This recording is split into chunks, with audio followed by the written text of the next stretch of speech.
7월 4일 새벽 예배를 시작하겠습니다. 사도신경으로 우리의 신앙을 고백하시겠습니다. 나는 전능하신 아버지 하나님 천지의 창조주를 믿습니다. 나는 그의 유일하신 아들 우리 주 예수 그리스도를 믿습니다. 그는 성령으로 잉태되어 동정녀 마리아에게서 나시고 본디오 빌라도에게 고난을 받아 십자가에 못 박혀 죽으시고 장사된 지 사흘 만에 죽은 자 가운데서 다시 살아나셨으며 하늘에 오르시어 전능하신 아버지 하나님 우편에 앉아 계시다가 거기로부터 살아있는 자와 죽은 자를 심판하러 오십니다. 나는 성령을 믿으며 거룩한 공교회와 성도의 교제와 죄를 용서받는 것과 몸의 부활과 영생을 믿습니다. 아멘. 다 함께 찬송가 190장 찬양하시겠습니다.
오늘 우리 공동체의 말씀 묵상 본문은 요한계시록 5장 6장입니다.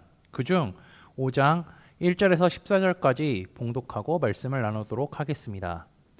내가 봄에 보좌에 앉으신 이의 오른손에 두루마리가 있으니 안팎으로 썩고 7인으로 봉하였더라. 또 봄에 힘있는 천사가 큰 음성으로 외치기를 누가 그 두루마리를 펴며 그 인을 떼기에 합당하냐 하냐. 하늘 위에나 땅 위에나 땅 아래에 능히 그 두루마리를 펴거나 보거나 할 자가 없더라. 그 두루마리를 펴거나 보거나 하기에 합당한 자가 보이지 아니하기로 내가 크게 울었더니 장로 중에 한 사람이 내게 말하되 울지 말라. 유대지파의 사자 다윗의 뿌리가 이겼으니 그 두루마리와 그 7인을 떼시리라 하더라. 내가 또 보니 보좌와 네 생물과 장로들 사이에 한 어린 양이 서 있는데 일찍이 죽임을 당한 것 같더라. 그에게 7뿔과 7눈이 있으니 이 눈들은 온 땅에 보내심을 받은 하나님의 일곱 영이더라. 그 어린 양이 나와서 보좌에 앉으신 이의 오른손에서 두루마리를 취하시니라. 그 두루마리를 취하심에 네 생물과 24 장로들이 그 어린 양 앞에 엎드려 각각 거문과 향이 가득한 금 대접을 가졌으니 이 향은 성도들의 기도들이라. 그들이 새 노래를 불러 이르되 두루마리를 가지시고 그 인봉을 떼기에 합당하시도다. 일찍이 죽임을 당하사 각 족속과 방언과 백성과 나라 가운데서 사람들을 피로 사서 하나님께 드리시고 그들로 우리 하나님 앞에서 나라와 제사장들을 삼으셨으니 그들이 땅에서 왕노릇 하리로다 하더라. 내가 또 보고 들음에 보좌와 생물들과 장로들을 둘러선 많은 천사의 음성이 있으니 그 수가 만만이요 전천이라. 큰 음성으로 이르되 죽임을 당하신 어린 양은 능력과 부와 지혜와 힘과 존귀와 영광과 찬송을 받으시기에 합당하도다 하더라. 내가 또 들으니 하늘 위에와 땅 위에와 땅 아래와 바다 위에와 또 그 가운데 모든 피조물이 이르되 보좌에 앉으신 이와 어린 양에게 찬송과 존귀와 영광과 권능을 세세토록 돌릴지어다 하니 네 생물이 이르되 아멘하고 장로들은 엎드려 경배하더라. 아멘. 성도 여러분, 매일 묵상을 잘 하고 계신가요? 7월부터는 주보에 나와 있는 대로 새벽 예배 시간에 매일 묵상표대로 진행을 하고 있습니다. 하루에 정해진 양은 한 장에서 두 장 정도이기 때문에 조금만 시간을 할애한다면 하나님의 말씀을 묵상함으로 하루의 첫 시작을 열 수 있을 것입니다. 그리고 그렇게 하루의 첫 시간을 열므로써 날마다 하나님의 말씀 속에 거하는 우리 코너스톤 형제자매들이 되시기를 주님의 이름으로 축복합니다. 오늘은 요한계시록 5장의 말씀을 나누려고 합니다. 요한계시록 2장과 3장은요 7교회에 보내는 편지고요. 그 다음에 4장과 5장은 천상의 세계를 보여주고 있습니다. 어제 4장을 살펴보셨을 텐데요. 하나님이 계시는 보좌의 모습에 대해 나오고 있습니다. 계시록을 처음 읽었던 독자들의 입장에서 보면요. 세상은요 로마가 지배하고 있었고요. 그리고 그들의 압제 속에 살아가고 있었습니다. 그런데 4, 5장을 통하여서요 눈에 보이지 않는 하나님의 나라를 보게 되었죠. 그래서 실제로 이 세상을 통치하는 것은 세상의 권력과 힘과 로마가 아니라 하나님이시라는 것을 이제 성도들은 깨닫게 될 것입니다. 우리는 하나님께서 하늘 보좌에 앉으셔서 이 세상을 다스리고 통치하신다는 사실을 믿어야 합니다. 그리고 인간의 눈에 보이는 것은요 세상의 힘과 권력으로 움직이는 것 같지만 실상은 하나님이 다스리시고 그 다음에 그 하나님이 다스리시는 방법은요 인간의 생각과 힘과 능력을 뛰어넘는 것입니다. 이 사실을 믿으면서 살아가시는 우리 성도님들 되시기를 주님의 이름으로 축복합니다. 요한은요 4장에서 이제 주님을 찬양하는 것을 보았고요. 5장에서는 보좌에 앉으신 하나님의 이제 오른손에 7인으로 봉인된 두루마리를 보았다라고 하면서 5장을 시작합니다. 이것을 풀 수 있는 자는 누구일까요? 3절에는 하늘 위에나 땅 위에나 그것을 펴거나 볼 자가 없다라고 이야기합니다. 그래서 크게 울었다라고 하죠. 근데 24 장로 중에 한 사람이 그것을 가능한 자가 있다며 소개합니다. 그 사람은요 유다 지파의 사자 다윗의 뿌리가 이겼으니 그 두루마리와 그 7인을 떼시리라 하더라. 6절을 내가 또 보니 보좌와 내 생물들과 장로들 사이에 한 어린 양이 서 있는데 일찍이 죽임을 당한 것 같더라. 그에게 7뿔과 7눈이 있으니 이 눈들은 온 땅에 보내심을 받은 하나님의 7 영이더라.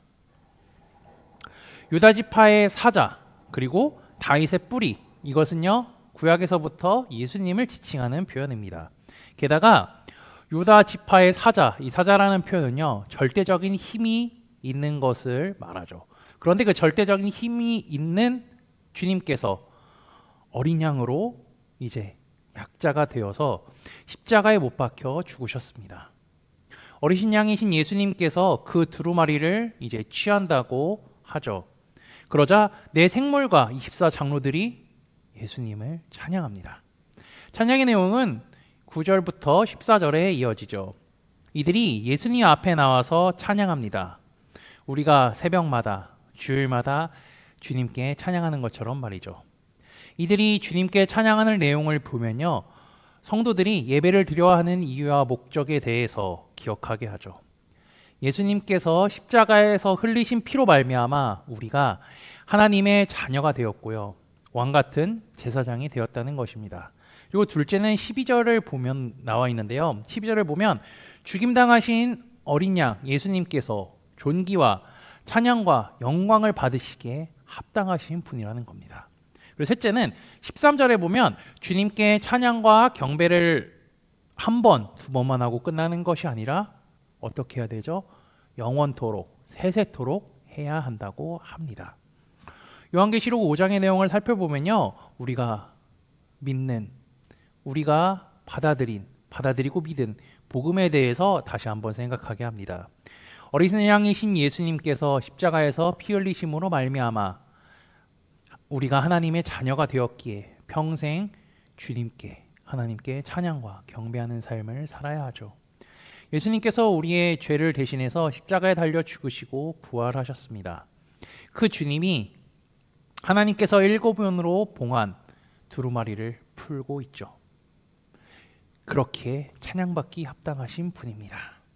그리고 그 주님께서 우리에게 말씀하셨죠. 내가 다시 올 거다라고 말이죠. 오늘 말씀을 통하여서 우리가 누구에게 예배해야 하는지, 예배해야 하는 이유가 무엇인지에 대해서 다시 한번 생각하시며 날마다 우리의 입술에선 하나님과 예수님을 향한 찬양과 경배가 넘치는 삶을 살아가시고, 그리고 우리의 마음속에 늘 우리가 사랑하는 주님이 다시 오실 것을 기대하고 소망하며 살아가시는 우리 코너스톤 믿음의 형제자매들이 되시기를 주님의 이름으로 축복합니다.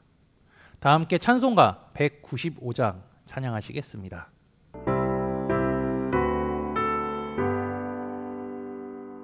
성령이여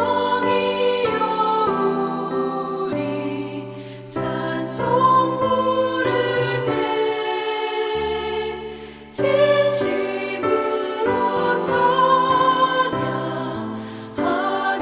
하소서. 성령이여 우리 기도 드릴 때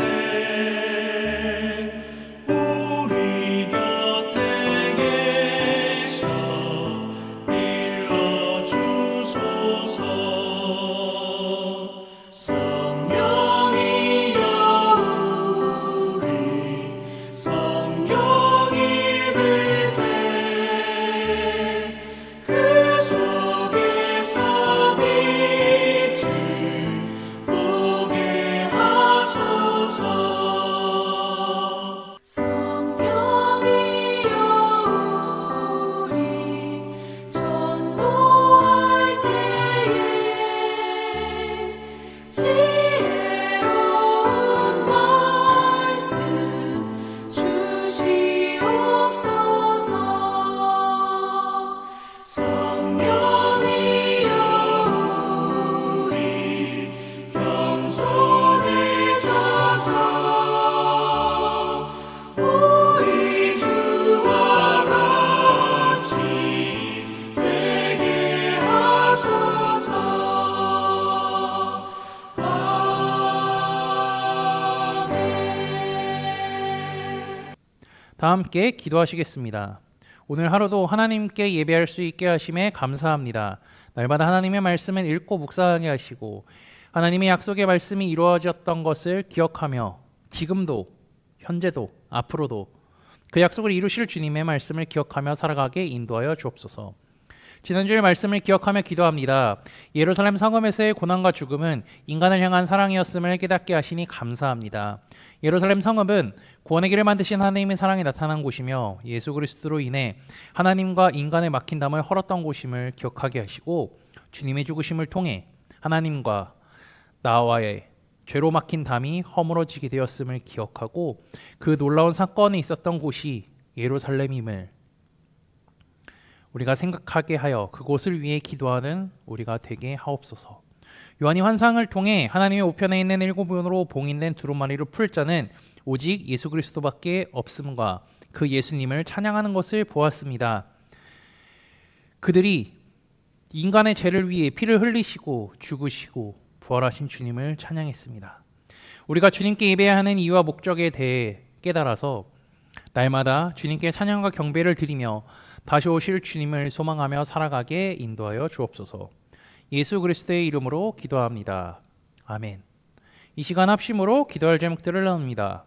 먼저 형제 자매들의 고통을 위해 기도하시고요. 두 번째는 복음을 듣고 구원받는 자들이 많아지기를 위해 기도하시기 바랍니다. 그리고 지난주에 들었던 말씀을 기억하며 기도하시고 교회를 이끌어 가시는 담임 목사님과 사역자들을 위해 기도해 주시기 바랍니다. 그리고 오늘 오전에 진행되는 여호수아 목회자 세미나를 위하여서, 그리고 내일 저녁에 있을 절기 기도회를 위해, 소그룹 원들을 위해 각자 가지고 계신 기도의 제목들을 놓고 기도하시기를 바라며 오늘도 주 안에서 승리하십시오.